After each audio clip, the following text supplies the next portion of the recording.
O sol brilhava forte sobre os prédios modernos e as vitrines espelhadas do luxuoso shopping Morumbi, em São Paulo. Carros importados iam e vinham na entrada principal, onde manobristas vestidos de terno abriam portas com um sorriso automático, enquanto os seguranças observavam tudo com discrição calculada. Era um lugar feito para quem ostentava, não apenas com roupas ou acessórios caros, mas com um ar de pertencimento que vinha de berço. Dona Vera não tinha nada disso, mas naquele dia decidiu que era hora de ultrapassar essa barreira invisível. Vestia sua roupa de sempre, uma calça de tecido escuro bem passada, uma blusa florida de algodão e um casaquinho azul claro.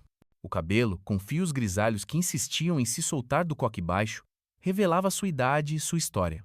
Caminhava devagar, com as mãos apertando firme a alça da bolsa de couro que já vira muitos anos de uso. Em sua expressão havia um misto de nervosismo e esperança. Não estava ali por vaidade. Queria comprar um presente especial para a neta, que faria aniversário naquela semana, algo bonito, digno do amor que sentia. E se alguém no mundo tinha o direito de presentear essa criança, era ela, a avó que ajudou a criar, lá enquanto o filho viajava pelo mundo jogando futebol. Assim que atravessou a porta giratória de vidro, um aroma forte de perfume francês e couro novo a envolveu. O ar-condicionado gelado arrepiou sua pele. O chão de mármore brilhava como espelho, refletindo saltos altos e bolsas de grife que desfilavam com naturalidade por entre os corredores.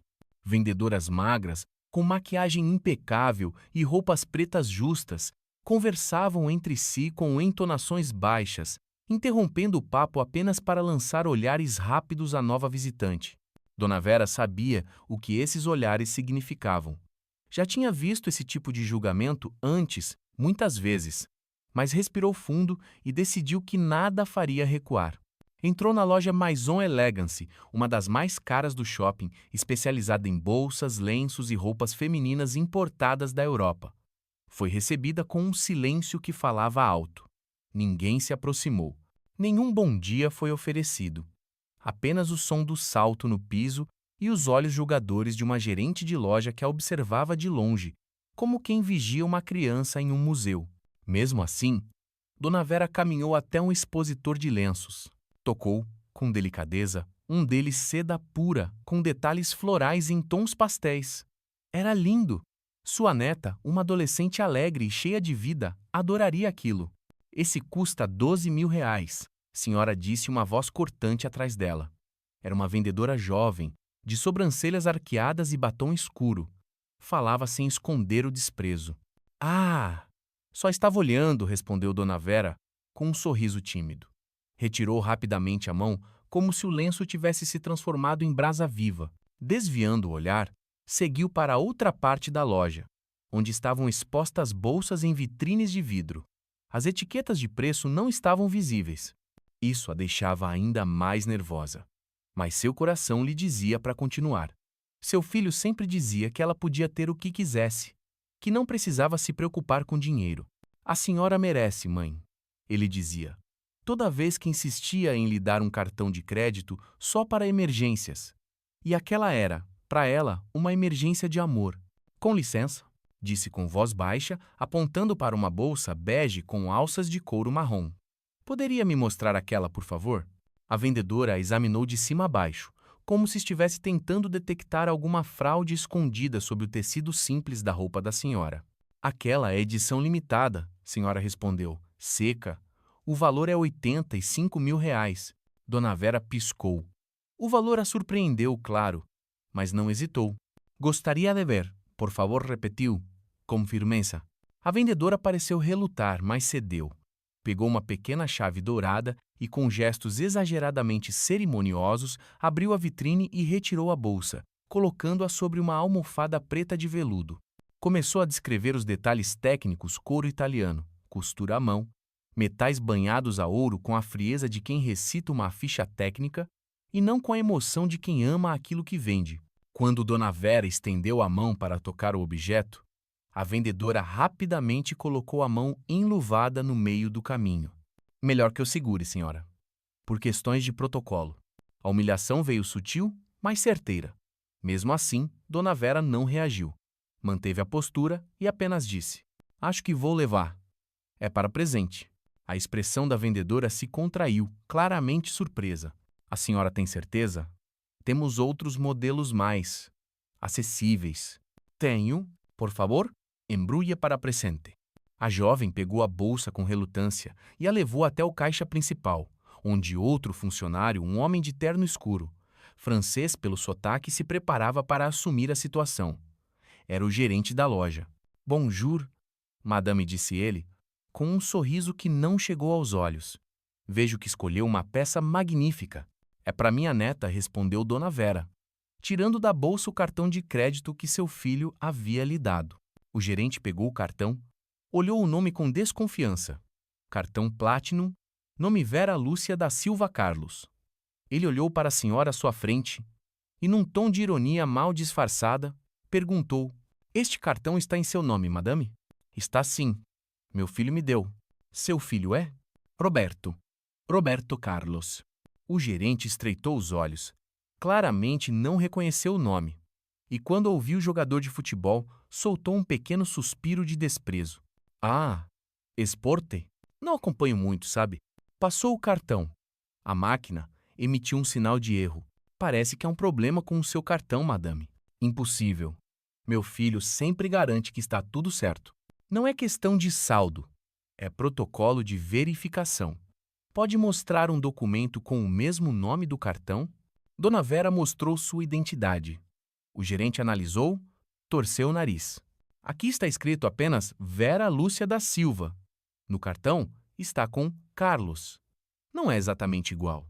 Carlos é o sobrenome do meu filho. Eles acrescentaram. Mas sou eu mesma, senhor. Sinto muito, mas não podemos concluir essa compra sem confirmação total. Temos padrões a seguir. Espero que compreenda. Posso ligar para meu filho. Ele confirma. Com todo respeito, madame, acho melhor a senhora se retirar. Estamos aguardando clientes importantes. O golpe final. Ela engoliu o choro, com dignidade, e respondeu com voz baixa: Só queria comprar um presente para minha neta. Por favor, segurança. O guarda se aproximou. Ela ergueu a mão. Não precisa me tocar, eu saio com a cabeça erguida. E foi exatamente o que fez. Com passos lentos, mas firmes, Dona Vera saiu da loja sem olhar para trás. As lágrimas finalmente caíram no momento em que cruzou as portas de vidro. Deixou para trás não só a bolsa que queria comprar, mas também seu celular, que escorregou discretamente da bolsa no caminho. Lá fora, a cidade continuava seu ritmo frenético, mas dentro do peito de Dona Vera havia apenas um vazio cortante, o tipo de dor que só quem é julgado por sua aparência conhece. O tipo de dor que não se apaga com dinheiro, mas que, para sua surpresa, em breve se tornaria o catalisador de uma das maiores lições públicas sobre dignidade que aquele shopping já testemunharia. O campo de treinamento do canal esportivo Brasileiríssimo estava agitado naquela tarde. Câmeras, técnicos, apresentadores e jogadores convidados se preparavam para mais uma gravação especial do programa Craques da História, que reunia grandes nomes do futebol brasileiro para relembrar suas trajetórias. Entre os convidados, o mais aguardado era Roberto Carlos, o lateral esquerdo lendário que fizera história com a seleção brasileira e nos gramados europeus. Mesmo anos após pendurar as chuteiras, sua presença ainda impunha respeito e audiência. Vestindo uma camiseta polo azul marinho e calça jeans clara, Roberto era um dos últimos a chegar ao estúdio montado ao ar livre. Sempre sorridente, cumprimentou todos com sua habitual gentileza. Mas havia algo no seu olhar naquela tarde, uma inquietação sutil, quase imperceptível, que só alguém muito próximo conseguiria notar. Seu celular vibrava insistentemente no bolso. Ele o consultava a cada intervalo de gravação, franzindo levemente a testa, tentando não deixar transparecer a preocupação. A ausência de resposta da mãe já se estendia por tempo demais. Algum problema, Roberto? Perguntou Fábio, o produtor, notando a inquietação do craque. Não sei. Minha mãe saiu para fazer umas compras hoje cedo. Pedi que me avisasse quando chegasse em casa. Ela sempre avisa, mas o celular dela está desligado há mais de 1 hora. Quer dar uma pausa e ligar para alguém? Já tentei. Falei com o motorista. Ele disse que a deixou no shopping Morumbi e depois combinou de buscar lá no mesmo lugar. Mas quando voltou, ela já não estava lá, e o telefone só vai para a caixa postal. Fábio assentiu, preocupado. Se quiser cancelar a gravação, a gente remarca. Família vem primeiro. Roberto hesitou por um segundo. Olhou ao redor. As câmeras estavam posicionadas. A equipe pronta, mas dentro dele, um pressentimento crescia como um tambor. Algo estava errado. Vou procurar minha mãe, disse com firmeza. Isso não é normal. Não com ela. Pegou as chaves do carro e saiu do estúdio sem olhar para trás. O segurança da produção correu para abrir o portão lateral do estacionamento. Ao entrar em sua SUV preta, Roberto respirou fundo e ligou para o número da mãe mais uma vez. Caixa postal. Um aperto no peito o invadiu. A imagem da mãe, com seu jeitinho humilde e sua força tranquila, se misturava a pensamentos nebulosos e cada vez mais urgentes. Enquanto dirigia pelas ruas movimentadas de São Paulo, tentou rastrear os passos de Dona Vera. Sabia que ela queria comprar algo especial para a neta. Sabia também que, por mais que agora tivessem recursos, ela ainda hesitava em entrar em certos lugares. Sempre dizia: esses shoppings não são pra gente, filho. Roberto sorria e respondia: mãe, agora o mundo é seu. Vá aonde quiser. E ela fora. Mas a que preço? Ao chegar ao shopping, parou em frente à entrada principal e estacionou com pressa. Saiu do carro já perguntando a um segurança na calçada se vira uma senhora de cabelo grisalho, blusa florida, andando sozinha. Oh, même, hésitou, de pouvoir répondre. Acho que vi alguém assim mais cedo. Tava saindo do shopping meio abatida, andando rápido. Acho que tava chorando. Não sei dizer para onde foi. Roberto agradeceu e começou a andar pelos arredores. Caminhou até a cafeteria no térreo do shopping e perguntou a uma atendente. A mulher reconheceu a descrição imediatamente. Ah, sim. Ela veio aqui faz pouco tempo. Pediu um chá, ficou um tempinho sentada no canto. Tava muito triste. Chorou baixinho. Ninguém incomodou. Depois foi embora, acho que em direção ao parque do outro lado da rua. Sem dizer uma palavra, Roberto saiu da cafeteria e atravessou a avenida, indo direto ao Parque do Povo. Seus olhos varriam cada banco, cada sombra. Foi quando, sob a copa de uma árvore frondosa, viu a silhueta pequena e curvada de Dona Vera. Estava sentada sozinha, olhando para o lago artificial, os olhos vermelhos, os ombros levemente encolhidos. Mãe chamou ele, aproximando-se com o coração na garganta. Dona Vera levantou o rosto. Ao ver o filho, sua expressão mudou, da tristeza ao alívio, e do alívio à culpa. Roberto? O que está fazendo aqui? Vim te procurar. A senhora sumiu. Seu celular desligado. Fiquei preocupado. Ela olhou em volta, confusa. Levantou a bolsa e começou a remexer até perceber que o celular não estava ali. Acho que deixei cair. Meu Deus, que cabeça minha. Não se preocupe com isso agora. Só me diga o que aconteceu? Dona Vera hesitou. Respirou fundo. Passou a mão pelos olhos. Mas quando viu o filho ajoelhar à sua frente, olhando-a com carinho e firmeza, soube que não poderia esconder. Fui numa loja, filho. Queria comprar um presente bonito para sua filha. Um lenço ou uma bolsa. Algo especial. Entrei numa loja cara. Acho que fui tola. A gerente me humilhou. Disseram que meu cartão era falso, que meu nome não batia. Me mandaram sair. Chamaram segurança. Me trataram como se eu fosse uma criminosa. A voz falhou. Ela não conseguiu continuar. As lágrimas, antes contidas, desceram com força. Roberto a abraçou com delicadeza, segurando as mãos frias da mãe com firmeza. Mãe, olha para mim. A senhora não fez nada de errado. Quem fez foram eles. Eles é que têm vergonha na alma. Eu não queria te atrapalhar. Sei que você tá cheio de compromissos. A senhora é minha prioridade. Sempre foi. Sempre será. Houve um silêncio. Só o barulho distante da cidade, o canto de alguns pássaros e o som das folhas balançando com o vento. Então Roberto se levantou. Olhou para o horizonte com os punhos cerrados. Vamos para casa, disse. Mas antes, tenho algo para resolver. Não, Roberto, por favor. Não vale a pena. Ele olhou para ela com doçura e determinação. Mãe, a senhora me ensinou a nunca aceitar desrespeito. Nem para mim, nem para quem eu amo. Hoje não sou só seu filho. Sou a voz de muita gente que já passou pelo que a senhora passou. E eles vão ouvir. Dona Vera suspirou. Sabia que não adiantava insistir. Conhecia aquele olhar. Era o mesmo olhar que Roberto tinha no rosto antes de cobrar uma falta decisiva ou entrar em campo numa final de campeonato. Era o olhar de quem não recua diante da injustiça. E naquele momento, ela entendeu que começara como um episódio isolado de humilhação silenciosa. Logo se transformaria numa aula pública sobre dignidade, respeito e o verdadeiro significado de classe. O sol começava a descer no horizonte quando Roberto Carlos deixou o parque em direção ao shopping Morumbi. Mas naquele momento, o céu poderia estar em chamas e ele não notaria. Dirigia com os olhos fixos na estrada, o maxilar cerrado, o coração batendo com uma cadência firme e silenciosa, como um tambor de guerra abafado. Ao lado, sua mãe permanecia em silêncio, olhando pela janela, com os olhos ainda úmidos. Apesar de tudo, ela sabia que algo maior estava prestes a acontecer. E não seria ela a impedi-lo. Chegaram ao shopping e estacionaram discretamente próximo à entrada de serviço. Roberto dispensou seguranças, câmeras, holofotes. Não precisava de plateia. O que viria a seguir seria entre ele, a verdade, e os que ainda não sabiam o peso que as palavras carregam quando vindas de alguém que tem muito mais que fama, tem princípios. Ao entrar no shopping, o contraste foi imediato.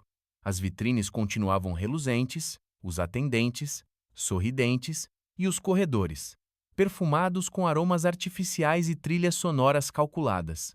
Mas havia algo no ar, uma eletricidade tênue, um tremor invisível que se espalhou conforme algumas pessoas o reconheciam. Sussurros surgiram aos poucos. É o Roberto Carlos? O lateral da seleção? O que será que ele está fazendo aqui? Ele não respondeu a nenhum olhar. Caminhava com passo decidido, com uma tranquilidade assustadora, o tipo de serenidade que antecede a tempestade. Parou diante da loja Maison Elegance, respirou fundo e empurrou a porta de vidro. O tilintar da entrada soou como um alerta silencioso. A vendedora do dia anterior, Isadora, imediatamente o reconheceu. Suas mãos tremularam levemente ao ver o homem que, até pouco tempo atrás, era apenas uma imagem na TV, agora parado a poucos metros dela, com olhos que não sorriam. "Boa tarde, senhor. Posso ajudar?" perguntou com a voz titubeante, tentando manter a compostura. Roberto ignorou a pergunta. "O gerente está?" Sua voz era baixa, porém firme. Cada palavra carregava a gravidade de quem não estava ali para ser ignorado. Isadora hesitou. Um momento. Ela desapareceu por trás de uma porta lateral e, segundos depois, retornou acompanhada de um homem alto, de terno cinza claro, cabelos cuidadosamente penteados para trás e um sorriso treinado que murchou ao reconhecer o visitante. Era o mesmo homem que humilhara Dona Vera horas antes, o gerente francês, François Delattre. "Boa tarde, Sr. Carlos." "Que surpresa ter." Luconosco disse com um sorriso desconfortável, tentando controlar o suor que começava a brotar em sua testa. "Surpresa?" respondeu Roberto, com um leve arquear de sobrancelha. "Imagino que sim. Duvido que esperava ver a pessoa cujo nome desprezou mais cedo. Delattre Pigarou." "Olha, se há algum mal-entendido, tenho certeza de que podemos." "Não houve mal-entendido", interrompeu Roberto. "O que houve foi preconceito, julgamento. E uma senhora, minha mãe, sendo humilhada diante de funcionários e clientes como se fosse uma ladra. O senhor não achou necessário verificar nada. Não perguntou com gentileza. Não teve dúvida. O senhor já sabia quem ela era, não é? Uma velha senhora que não pertence a esse ambiente." Delattre tentou manter o controle da situação, mas sua voz tremia. Eu estava apenas seguindo o protocolo. Era uma compra de alto valor. A identificação. A identificação era da minha mãe. O cartão foi emitido no nome dela. O endereço é nosso. A conta é minha. E se o senhor tivesse se dado ao trabalho de perguntar, saberia disso, mas preferiu concluir. Ia condenar. A loja, que até então mantinha seu burburinho usual, silenciou aos poucos. Clientes pararam de olhar vitrines. Funcionários se entreolharam. Um segurança discretamente se aproximou, mas ao reconhecer quem era Roberto Carlos, hesitou, parando a alguns metros de distância, incerto do que deveria fazer. "O senhor sabe o que minha mãe passou para que eu estivesse aqui hoje?" continuou Roberto, com a voz embargada, mas ainda controlada. "Ela lavou roupa de desconhecidos. Vendeu doces na rua. Dormiu no chão da cozinha para que eu tivesse uma cama. E agora, depois de tudo, ela vem aqui com um cartão legítimo, movida apenas pelo desejo de agradar uma neta, e o senhor a faz chorar num banco de parque? François deu um passo para trás, como se as palavras fossem fisicamente pesadas. Tentou falar, mas nenhuma palavra saiu. O ar ao redor estava denso, como se o oxigênio tivesse sido drenado do ambiente. Não vim aqui para gritar. Não sou desses. Mas vim para olhar nos seus olhos e dizer que a vergonha não é da minha mãe. É sua. E de cada pessoa que permitiu que isso acontecesse. Senhor Carlos, por favor, permita-me pedir desculpas. Começou o gerente, finalmente vencido pela pressão moral. Guarde suas desculpas, retrucou Roberto. Palavras jogadas ao chão não levantam dignidade. O que quero é diferente. Quero que o senhor vá à minha casa, que olhe para minha mãe nos olhos e diga que errou, não na frente de câmeras, não por obrigação, mas porque é o certo, porque é o mínimo. O silêncio na loja era sepulcral. Até os manequins pareciam constrangidos. Foi então que uma mulher de cabelos curtos e blazer escuro entrou na loja, visivelmente ofegante, com expressão preocupada. Era Marta Figueira, diretora de operações da rede no Brasil. Ela fora avisada por telefone da situação e chegou às pressas.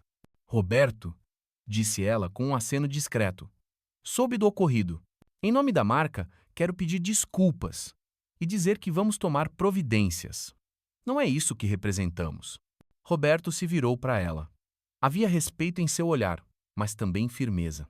Providência seria admitir que erraram e que esse erro tem consequências. Não é a primeira vez que isso acontece nesta loja, mas com certeza é a última em que vai passar impune. Concordo, disse Marta, respirando fundo. O senhor tem razão. Já pedi ao RH para suspender o gerente enquanto investigamos. E aceitamos seu pedido. Estaremos em sua casa amanhã às 10 da manhã, com Dona Vera. Ela vai receber vocês com mais classe do que receberam ela aqui, porque é assim que ela é. Sempre foi. Marta assentiu. François, pálido e cabisbaixo, apenas murmurou algo ininteligível. Roberto deu meia volta e saiu da loja sem olhar para trás. Do lado de fora, as pessoas se afastavam respeitosamente, algumas filmando discretamente, outras apenas observando, em silêncio. Ninguém ousou se aproximar, e ainda assim, o impacto do que presenciaram se espalhou como fogo em capim seco. Não foi um escândalo, não foi um espetáculo, foi um ato de firmeza, de integridade. E isso, para um país acostumado a gritar por justiça, vale mais do que 1000 palavras ao vento. Enquanto caminhava em direção ao estacionamento, Roberto pegou o celular e enviou uma única mensagem para a irmã mais velha. Mãe vai receber visitas amanhã. Prepare café, bolos e o coração. Vai ser um novo tipo de jogo, mas como sempre, ela vai ganhar. O relógio na parede da cozinha marcava pouco mais de 9 da manhã quando Dona Vera terminou de arrumar a mesa do café. A toalha branca com flores bordadas havia sido lavada e passada especialmente para aquela manhã. Sobre ela, repousavam xícaras de porcelana, pães caseiros, cuscuz, queijo fresco, bolos de fubá e laranja, suco de acerola recém-coado e café forte feito na hora, do jeito que Roberto gostava desde pequeno. Na sala, os filhos e netos começavam a chegar. Ricardo, o mais velho, fora o primeiro. Depois chegaram Bianca, a filha do meio, com os filhos pequenos, e Eduardo, o caçula, acompanhado da esposa. Todos sabiam por que estavam ali, e mesmo que alguns achassem a situação exagerada receber os representantes da loja em casa, para um pedido formal de desculpas, ninguém ousava contrariar Roberto. Na verdade, a maioria sentia orgulho. Aquela casa, construída com tanto sacrifício, havia sido palco de muitas lutas silenciosas. Agora, era o cenário de uma reparação histórica. Roberto apareceu na porta pouco depois, vestindo jeans escuro, camisa de linho azul clara e tênis branco. Seu cabelo estava alinhado, a barba por fazer detalhe que mostrava que ele dormira mal, mas ainda assim mantinha a compostura. Ao ver a mãe ajeitando os últimos detalhes na mesa, aproximou-se e a abraçou pelas costas. "Dormiu bem?" perguntou com ternura. "Não muito", respondeu ela, sem se virar. mas já tive noites piores. E acordei com vontade de fazer café para a família. Isso sempre me acalma. Hoje, mãe, quem precisa do seu café é o mundo. Dona Vera sorriu, finalmente se virando para encarar o filho. Você realmente acha que esse homem virá? Ele virá. E não apenas porque foi pressionado pela empresa. Vai vir porque ontem olhou nos meus olhos e viu o que eu estava disposto a fazer se não viesse. Mas mais do que isso, vai vir porque algo mexeu com ele. E talvez, só talvez, ele esteja começando a entender. Às 9h58, o interfone tocou. A irmã de Roberto atendeu e anunciou. Chegaram. Estão descendo do carro agora. A movimentação na porta de entrada fez todos se ajeitarem. Algumas crianças foram levadas discretamente para os fundos da casa, enquanto outros familiares se posicionaram ao redor da mesa da sala, aguardando. Era quase uma cerimônia. A porta se abriu. Marta Figueira, a diretora da marca no Brasil, foi a primeira a entrar. Vestia um tailleur discreto e carregava um pequeno arranjo de flores. Atrás dela, François Delattre, visivelmente mais abatido do que no dia anterior. Seus olhos estavam fundos, a pele mais pálida e a postura curvada o traía o homem elegante e altivo do shopping havia ficado para trás. Bom dia, disse Marta com um sorriso polido. Muito obrigada por nos receberem. Bom dia, respondeu Roberto, com voz firme. Sejam bem-vindos. Os dois visitantes foram conduzidos à sala. Marta entregou as flores a Dona Vera, que as recebeu com gentileza, embora sem entusiasmo. Trouxe também um pequeno presente da parte da empresa, disse Marta, entregando uma caixa embrulhada. Dona Vera fez um gesto calmo com a mão. Agradeço, mas não vim à loja pedir presente. E não abri minha casa esperando por um. François engoliu em seco. Entendemos, disse Marta, e respeitamos profundamente sua posição. Viemos aqui para escutar e para reconhecer nosso erro. Todos se sentaram. Roberto permaneceu em pé, encostado no portal da sala, os braços cruzados, observando cada gesto. François pigarreou. Olhou para Dona Vera por um momento, depois baixou os olhos. Respirou fundo e começou. Senhora Vera, ontem, na loja, fui rude. Fui preconceituoso. Fiz suposições baseadas na sua aparência, no seu jeito. E ignorei tudo o que realmente importa: sua história, sua dignidade, sua condição humana. Não há desculpa suficiente para o que fiz. Mas mesmo assim estou aqui para pedir perdão. Não como gerente, mas como homem, como ser humano. Errei. A sala permaneceu em silêncio. Dona Vera o observava com uma expressão serena. Não havia raiva em seu olhar. Apenas um tipo de tristeza ancestral. Uma tristeza que conhecia aquele tipo de pedido de desculpas. Um que chega tarde, mas ainda assim pode salvar alguma coisa. Sabe, seu François, começou ela, com voz baixa, mas firme. Não foi a primeira vez que fui olhada de cima para baixo. Nem será a última. Cresci ouvindo que eu não era do tipo certo, que minha pele era queimada demais para o bom gosto, que meu jeito simples não combinava com certos lugares. Aprendi a me proteger, a fingir que não doía. Mas ontem doeu, porque fui tratada como se não tivesse valor nenhum, como se o que eu vivi, trabalhei, criei, tudo isso simplesmente não importasse. François não respondeu. Apenas escutava. Eu perdoo, senhor, continuou ela, mas espero que não me peça perdão só por mim. Peça por todas as outras mulheres como eu que o senhor já julgou, e por aquelas que ainda vai encontrar, porque não sou exceção, sou regra. E nós cansamos. Um silêncio cheio de significado se instalou. Marta pigarreou e então disse: a senhora tem toda a razão. Como empresa, reconhecemos a falha. Já iniciamos uma revisão completa dos nossos treinamentos. Vamos incluir formação sobre inclusão, respeito e diversidade em todas as unidades do país. E a rede global está sendo notificada sobre o ocorrido. Roberto se aproximou, cruzando a sala. Isso é um bom começo, mas o verdadeiro trabalho é interno. Não adianta decorar frases de efeito se o coração continuar cego. François levantou lentamente. Estava com os olhos marejados. Posso apertar sua mão? Perguntou ele a Dona Vera. Ela hesitou. Então, estendeu a mão. Pode, mas só se prometer que vai usá-la para levantar outras pessoas, não para empurrá-las. para fora de portas que tem o dever de acolher.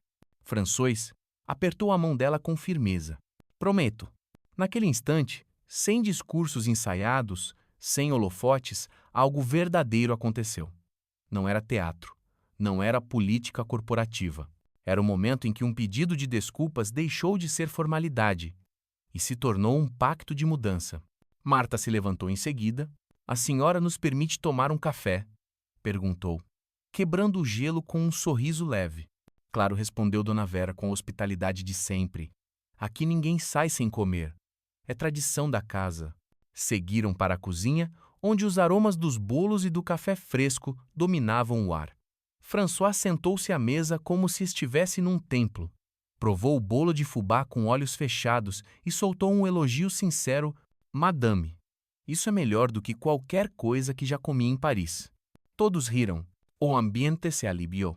E ali, entre risos tímidos, goles de café e memórias compartilhadas, foi semeado algo mais poderoso do que punições ou manchetes, uma lição.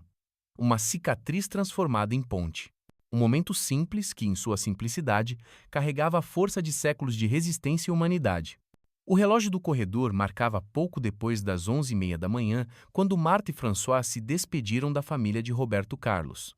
A visita, inicialmente tensa e cercada de expectativas, havia se transformado em algo inesperadamente humano. Ainda assim, Roberto sabia que o verdadeiro impacto daquele encontro só começaria a ser sentido a partir do momento em que saíssem pela porta e voltassem para seus escritórios, suas reuniões e seus cargos de chefia. Foi uma honra, disse Marta, com sinceridade, apertando a mão de Dona Vera. Aprendi mais nessa manhã do que em anos de carreira. E eu espero que aprenda mais ainda nos dias que virão, respondeu a matriarca, com sua gentileza inabalável, mas sem romantizar o momento. François apenas assentiu, ainda visivelmente comovido. Seus olhos haviam percorrido cada canto da casa, cada retrato antigo pendurado na parede, cada voz infantil que ecoava ao fundo. Ele saía dali diferente. Mas como todo aprendizado verdadeiro, isso teria que se provar com o tempo. Ao fechar a porta, Roberto não falou nada. Apenas olhou para a mãe. Ela sorriu com ternura. Tá vendo? Não precisou levantar a voz. Bastou levantar a verdade. Ele riu de leve, depois se aproximou e a abraçou demoradamente. A senhora sempre foi mais forte do que eu. Dona Vera deu um tapinha leve no ombro dele. E você sempre foi mais teimoso do que eu. Então estamos quites. Naquela tarde, a casa foi tomada por uma energia leve, quase de celebração. Os filhos mais velhos ficaram para almoçar. As crianças correram pelo quintal, brincando entre os pés de manga e goiaba que Dona Vera cultivava com carinho. A televisão da sala, no entanto, não parava de exibir manchetes. Roberto Carlos exige pedido de desculpas público à sua mãe. Marca de luxo sob pressão após caso de discriminação, a resposta do ídolo brasileiro que calou a arrogância. As redes sociais explodiam. Vídeos da entrada de Roberto na loja, das palavras ditas frente ao gerente e do momento em que deixou a loja com a cabeça erguida viralizavam em múltiplas plataformas. Milhões de brasileiros de diferentes partes do país encontravam eco na indignação silenciosa de Dona Vera e na firmeza serena de Roberto. No grupo da família, primos distantes e amigos de infância compartilhavam links com comentários entusiasmados. Isso sim é homem de verdade. Respeito é tudo. Minha avó já passou por coisa parecida. Chorei vendo esse vídeo. Roberto Carlos deu a maior lição que já vi em uma loja de luxo. Por volta das 4 da tarde, Miguel, assessor de imprensa de Roberto, chegou à casa. A imprensa quer um posicionamento formal, Roberto disse, sentando-se à mesa da cozinha. Eles viram a movimentação de manhã e agora estão acampados do lado de fora do condomínio. Tem jornalista de tudo quanto é lugar. Estão pedindo coletiva, nota oficial, vídeo. E o que você sugere?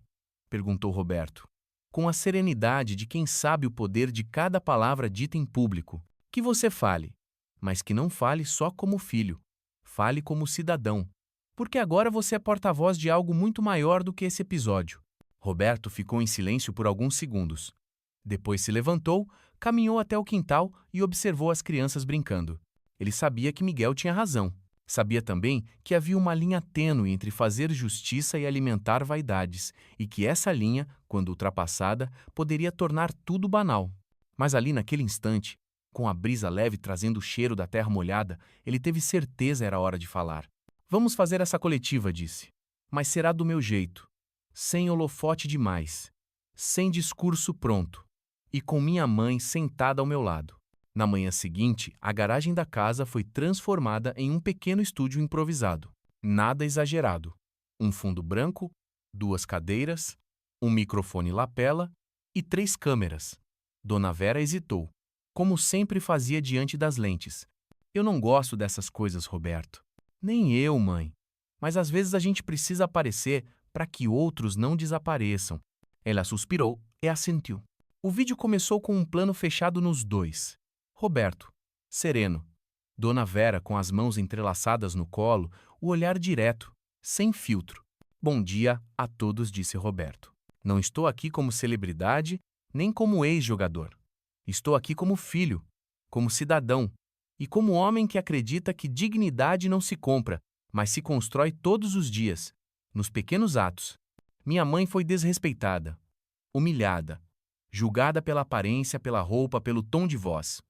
Isso não é novo. Isso acontece todos os dias com milhares de pessoas neste país. E eu não vou me calar. Não porque sou famoso, mas porque sou filho de uma mulher que me ensinou o valor de cada ser humano. Não busco vingança, busco mudança. E mudança começa com escuta, com olhar, com reconhecimento. A empresa envolvida nos procurou. Veio até nossa casa. Pediu desculpas, prometeu ações. Vamos cobrar, vamos acompanhar. Porque não basta falar bonito. É preciso fazer direito. E para cada senhora que foi mandada embora de uma loja, para cada jovem negro seguido por seguranças, para cada trabalhador tratado como invisível, deixo aqui um recado: vocês não estão sozinhos. E ninguém tem o direito de dizer onde vocês pertencem. Dona Vera então tocou no microfone, de leve, e disse: a gente não quer muito. Só respeito. Só isso. O vídeo foi postado nas redes sociais de Roberto. Em menos de 3 horas, bateu 3 milhões de visualizações. Canais de TV reproduziram trechos. Influenciadores comentaram. Especialistas em diversidade aplaudiram. Mas, mais importante que os likes, foram os depoimentos nos comentários. Minha mãe chorou vendo esse vídeo. Também já fui expulsa de loja de grife. Hoje me senti acolhida.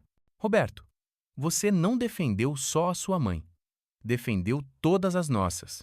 Na mesma tarde, o CEO global da marca publicou uma nota oficial em vários idiomas, anunciando um novo código de conduta para todos os colaboradores, com treinamento obrigatório sobre diversidade e equidade.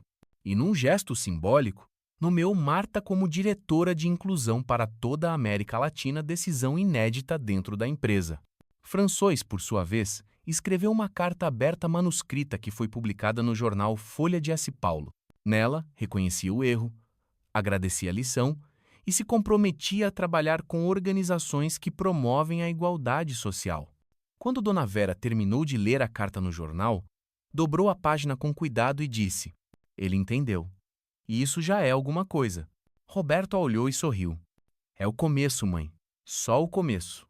Aquela manhã começou como qualquer outra. O céu limpo, o cheiro de café coado dominando a cozinha, e Dona Vera sentada no quintal, cuidando das ervas e flores do seu pequeno jardim. Nada parecia indicar que o Brasil inteiro ainda ecoava o impacto da entrevista concedida no dia anterior. Nada parecia diferente, até que bateram à porta. Era o carteiro.